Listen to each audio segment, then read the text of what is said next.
Hi అందరికీ. భైరవపురం అడవి మధ్యలో ఉన్నటువంటి అందమైన కోయగూడెం. అక్కడి ప్రకృతి రమణీయత అతి మనోహరం.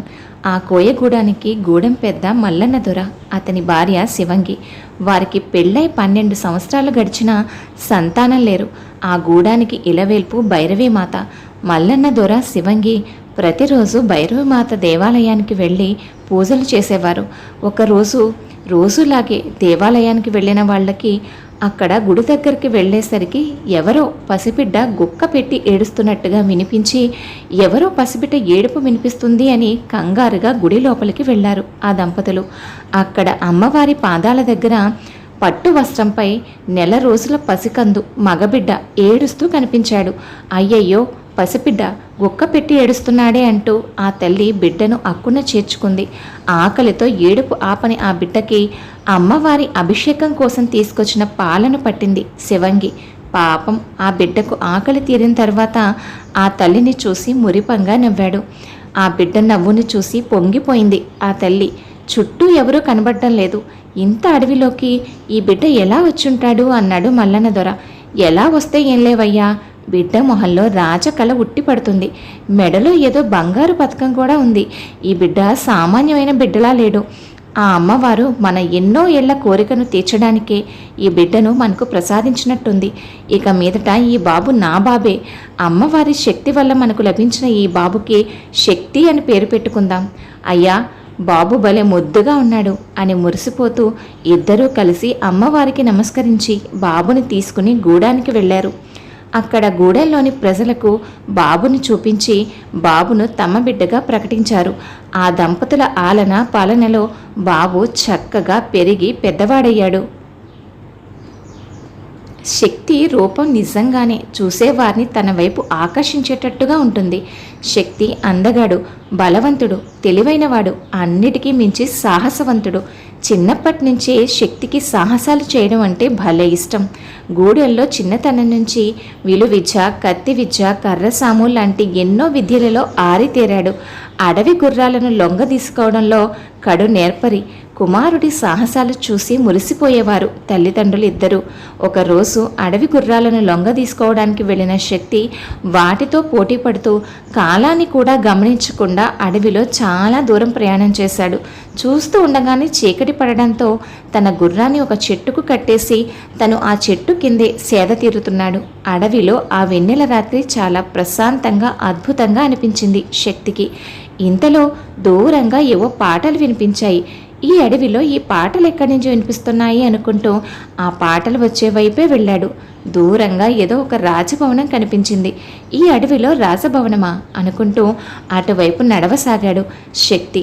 ఆ భవనానికి దగ్గరగా వెళ్ళేసరికి అప్పటి వరకు వస్తున్న పాటలు ఆగిపోయి చిన్నగా ఒక ఏడుపు వినిపిస్తుంది. శక్తి నెమ్మదిగా ఆ రాజమందిరంలోనికి ప్రవేశించాడు. అక్కడ ఒక అందమైన అమ్మాయి ఒళ్ళంతా కప్పుకొని కూర్చునుంది. ఆమె మొహం మాత్రం పొన్నమి చంద్రుని కాంతితో పోటీ పడుతున్నట్లుగా ఉంది. అక్కడ కూర్చొని ఏడుస్తుంది. ఆమె చుట్టూ కొంతమంది చిలికత్తెలు నిద్రపోతున్నారు. లోపలికి వెళ్ళిన శక్తి, ఎవరు నువ్వు? ఈ అడవిలో ఎందుకు ఏడుస్తున్నావు అని ప్రశ్నించాడు. అతడి మాటలకు ఆశ్చర్యపోయిన ఆ అమ్మాయి, నువ్వెవరు? ఇక్కడికి ఎందుకు వచ్చావు? ఈ మందిరంలోకి బయట వారికి ఎవ్వరికీ ప్రవేశం లేదు. ఇక్కడ ఉండడం నీ ప్రాణాలకే ప్రమాదం.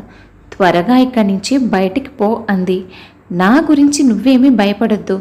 నువ్వు ఎవరు? నీ కష్టం ఏమిటో చెప్పు, నేను తప్పకుండా నీకు సహాయం చేయగలను అన్న నమ్మకం నాకుంది అన్నాడు శక్తి. నేను ఈ దేశ మహారాజు ప్రతాపవర్మ గారి ఏకైక కూతుర్ని. నేను చిన్నతనం నుంచి చాలా అందంగా ఉండేదాన్ని. కానీ నాకు యుక్త వయసు వచ్చిందని మా నాన్నగారు నాకు సంబంధాలు చూడడం ఎప్పుడైతే మొదలుపెట్టారో అప్పటి నుంచి నా శరీరం కొంచెం కొంచెం ఇలా కురూపిగా మారిపోతుంది. తన శరీరం మీద ఉన్న ముసుగు తీసి చూపించింది. అది చూసిన శక్తి ఆశ్చర్యపోయాడు. ఇంత అందమైన అమ్మాయికి ఇలాంటి పరిస్థితి అనుకున్నాడు. అది చూసే మరైతే దీనికి ఎలాంటి వైద్యం చేయించలేదా అని అడిగాడు. ఎందుకు చేయించలేదు? మా రాజవైద్యులు ఎన్నో ప్రయత్నాలు చేసి తన వల్ల కాక ఎంతోమంది వైద్యులను పిలిపించారు. కానీ లాభం లేకపోయింది. రోజు రోజుకి వ్యాధి నా శరీరం అంతా పాకుతుందే కానీ ఏమాత్రం తగ్గడం లేదని చెప్పింది. రాకుమారి చెప్పిందంతా విన్న శక్తి సాహసం అంటూ చేస్తే ఇలాంటి విషయంలోనే చేయాలి అనుకున్నాడు. ఈ విషయం రహస్యంగా ఉంచాలని మా నాన్నగారు నన్ను ఇక్కడ ఉంచి నాకు తోడుగా చెలికత్తెలను కాపలాగా భటులను పెట్టారు అంది. ఎలాగైనా రాకుమారి వ్యాధికి విరుగుడు మందును సాధించి తీసుకురావాలి అనుకుని అక్కడి నుంచి బయలుదేరాడు శక్తి. ఒక వైద్యుడి వేషంలో రాజుగారి సభకు వెళ్ళాడు. అక్కడ రాజుగారితో నేను వనమూలికలతో ఎలాంటి రోగానైనా తగ్గించగలను అని చెప్పి తనకు ఇంద్రజాలం చేయడంలో కూడా నైపుణ్యం ఉందని చెప్పాడు. అది విన్న రాజుగారు, ఏది నీకొచ్చిన కొన్ని ఇంద్రజాల విద్యలను ప్రదర్శించు అన్నారు. శక్తి తను సరదాగా నేర్చుకున్న కొన్ని విద్యలను ప్రదర్శించి రాజుగారితో సహా సభలో అందరినీ ఆకట్టుకున్నాడు. సభలో జరుగుతున్నది అంతా రాజగురు పక్కనే ఉండి గమనిస్తూ ఇతను నిజంగానే చాలా ప్రతిభ కలిగిన వాడిలా ఉన్నాడు, ఇతనితో కాస్త జాగ్రత్తగా ఉండాలి అనుకున్నాడు. రాజుగారు శక్తితో నువ్వు వెళ్ళి మా రాజవైద్యుణ్ణి కలువు అన్నారు. రాజుగారు ఆజ్ఞ ప్రకారం శక్తి రాజవైద్యుణ్ణి కలిసి నాకు రాజా ఆస్థానంలో వైద్యునిగా పనిచేయాలని ఉందని చెప్పాడు. దానికి రాజవైద్యుడు, నీకున్న ఈ కొంచెం విద్యతో నువ్వు ఏమీ చేయలేవు. రాజుగారి ఆస్థానంలో ఉండాలంటే వైద్యంలో ఎంతో నైపుణ్యం ఉండాలి. రాజుగారిని నువ్వు మెప్పించావు కాబట్టి నీకు ముందు నా దగ్గర శిష్యునిగా చేసే అవకాశం ఇస్తాను అన్నాడు. రాజవైద్యుని మాటలు ప్రవర్తనపై శక్తికి అనుమానం కలిగింది. ముందు ఎలాగైనా రాజవైద్యుని దగ్గర శిష్యునిగా చేరి అతన్ని నమ్మించాలని నిర్ణయించుకుని సరే అన్నాడు. ఆ రోజు రాత్రి ఎవరూ చూడకుండా రాజవైద్యుడు రహస్యంగా రాజ్మహల్లో ఉన్న ప్రభావతీదేవి మందిరంలోకి వెళ్ళి ఆమెను కలిశాడు. ఆమె స్వయాన మహారాజు గారి చెల్లెలు. ఆమెకు పెళ్ళైన కొద్ది రోజులకే భర్త మరణించడంతో గర్భవతిగా ఉన్న ఆమె పుట్టింటికి చేరింది. ఆమెకు ఒక కొడుకు. రాజుగారి భార్యకి యువరాణి పుట్టకముందు 4 మగపిల్లలు పుట్టారు, కానీ వారు ఎవరూ బ్రతకలేదు. దానికి కారణం రాజుగారి చెల్లెలు ప్రభావతీదేవి ఎలాగైనా తన కొడుకుని ఈ రాజ్యానికి రాజును చేయాలనే దురాశతో రాజుగారికి పుట్టిన మగ సంతానాన్ని తెలివిగా అంతం చేసింది. చివరకు పుట్టిన యువరాణి మాత్రం వారికి దక్కింది. కారణం తన కొడుకుని యువరానికి ఇచ్చి పెళ్లి చేయాలనే ప్రభావతీదేవి దుర్బుద్ధి. కానీ మహారాజు గారు మాత్రం బుద్ధిహీనుడు, అసమర్థుడు అయిన మేనల్లుడిని అల్లుడిగా చేసుకోవడానికి ఒప్పుకోలేదు. దానికి ప్రతీకారంగానే ప్రభావతీదేవి రాజవైద్యునితో చేతులు కలిపి యువరానికి మందు దొరకని వింత వ్యాధి వచ్చేట్టు చేసింది. ఆ వ్యాధితో బాధపడుతున్న యువరాణిని ఎవ్వరూ పెళ్లి చేసుకోకపోతే వేరే దారి లేక మహారాజు తన కొడుకుని అల్లుడిగా చేసుకుంటారని ఆమె పన్నాగం. ప్రభావతీదేవి గారు, మన రాజ్యంలోకి కొత్తగా ఎవరో యువకుడు వచ్చాడు. అతన్ని చూస్తుంటే మహా గటికుడులాగా ఉన్నాడు. అతను తలుచుకుంటే యువరానికి నయం చేస్తాడేమో అనిపిస్తుంది. మీరు జాగ్రత్త దేవి, నేను జాగ్రత్తగానే ఉంటాను. ముందు మీరు జాగ్రత్తగా ఉండండి అంది ప్రభావతీదేవి. దేవి, ఇంకా ఎన్ని రోజులేలా? అక్కడ యువరాణి ఆ వ్యాధితో చాలా బాధపడుతుంది. ఆమె పరిస్థితిని చూసి నేను తట్టుకోలేకపోతున్నాను. ఇంకొంచెం కాలమే వైద్యులు గారు. మహారాజు గారిలో మార్పు మొదలైంది. త్వరలోనే నా కుమారునికి యువరానికి పెళ్లి జరగబోతుంది. ఆ తర్వాత మీ చేతులతోనే యువరానికి విరుగుడు మందు ఇచ్చి ఆమెకు ఉపశమనం కలిగిద్దురు గాని అంతవరకు మాత్రం కాస్త ఓపిక పట్టండి అంది ప్రభావతి.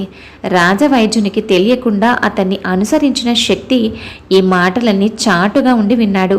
ఇదన్నమాట సంగతి. మీ పని నేను పడతాను అని మనసులోనే అనుకుని శక్తి తక్కువ సమయంలోనే రాజవైద్యుని దగ్గర నమ్మకమైన శిష్యునిగా గుర్తింపబడ్డాడు. ఒకరోజు ఏదో ఆలోచిస్తూ కూర్చున్న రాజవైద్యుని దగ్గరకు వెళ్ళి, గురువుగారు, ఎందుకు మీరు ఎప్పుడు ఏదో ఆలోచిస్తూ బాధగా కూర్చుంటారు? మీ బాధకు కారణం ఏమిటని ఎంతో ప్రేమగా అడిగాడు. శక్తిని ఎంతో నమ్మిన రాజవైద్యుడు జరిగిందంతా శక్తికి చెప్పి, ఆ రహస్యాన్ని నీ మనసులోనే దాచుకో. ఈ రహస్యం మనల్ని దాటి వేరే ఎవరికి తెలిసినా మన ఇద్దరి ప్రాణాలకు ప్రమాదమే, గుర్తించుకో అన్నాడు. శక్తి రాజవైద్యునితో, గురువుగారు, యువరాణి గారి వ్యాధికి మందు ఎలా తయారు చేయాలో, దాన్ని ఎలా వాడాలో నాకు చెప్తే నేను వెళ్ళి యువరానికి ఆ మందును అందజేస్తాను. దాంతో మీ బాధ తగ్గుతుంది. మీకు ఎలాంటి అపాయమూ ఉండదు అని నమ్మబలికాడు. శక్తి మాటలను పూర్తిగా నమ్మిన రాజవైద్యుడు విరుగుడు మందును ఎలా తయారు చేయాలో, దాన్ని ఎలా ఉపయోగించాలో శక్తికి వివరంగా చెప్పాడు. శక్తి వెంటనే ఆ మందును తయారు చేసి యువరానికి దాన్ని అందించి అక్కడున్న చెలికత్తెలకు ఆ మందును ఎలా వాడాలో వివరంగా చెప్పాడు. ఆ విషయం బయటకు ఎవరికీ తెలియకుండా జాగ్రత్త పడమన్నాడు. అలా ప్రతిరోజు శక్తి ఆ మందులు తయారు చేసి యువరానికి అందజేసేవాడు. కొద్ది రోజుల్లోనే యువరాణి వ్యాధి తగ్గుముఖం పట్టి తిరిగి సాధారణ స్థితికి రాసాగింది.